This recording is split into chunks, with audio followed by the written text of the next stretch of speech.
Have you ever been in a situation that defied logic? Like if one thing had been different, the consequences could have spiraled so drastically that your very existence may have been at stake? Well, that was me a few years ago. My name is Amira.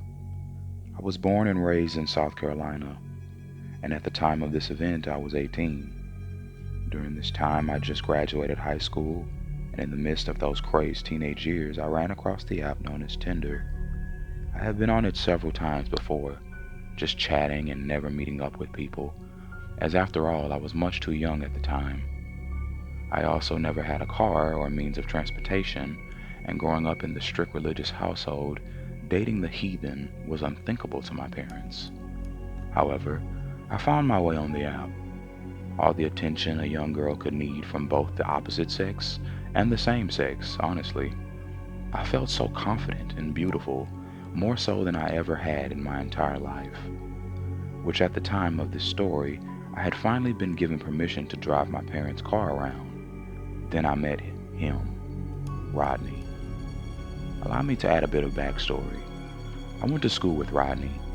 He was much my crush for years. All the girls drooled over him. He was the classic jock that everyone wanted, admired, and respected.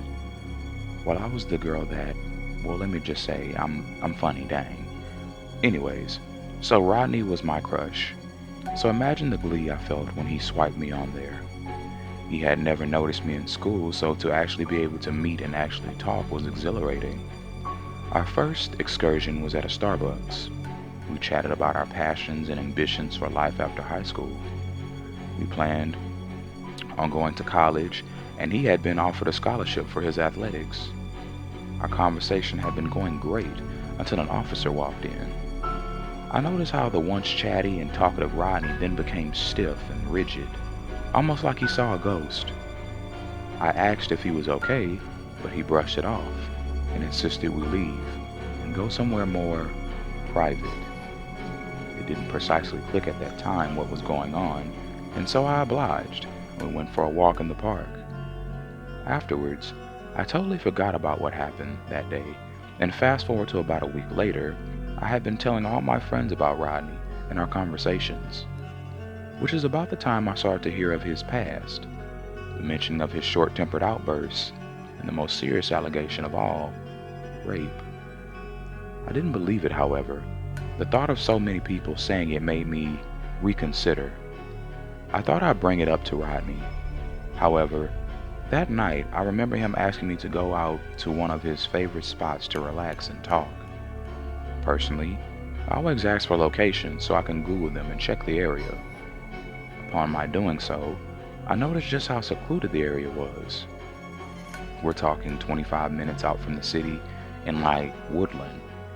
With everything building in my mind like this, I decided to just ghost Rodney and gave him gradually lose interest in me.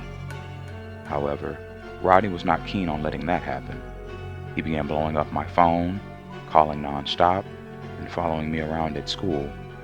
It got so bad that I had to block his number. My final confrontation with Rodney occurred when he appeared to me at lunch demanding I explain what happened. I refused, and only when he turned me back around to him did a security guard step in. Rodney's face, however, was what really scared me. It was filled with such anger and frustration, the look a hungry predator looks when its prey so narrowly gets away. The malice in his eyes still haunts me to this day. However, not more than a news report I saw about 2 months after our cafeteria exchange. Rodney was charged with the rape and murder of a girl we had went to class with. The officials found her body in the same exact spot he had intended to take me. I look back on this event to this day and it chills me every time I think about just how lucky that I was.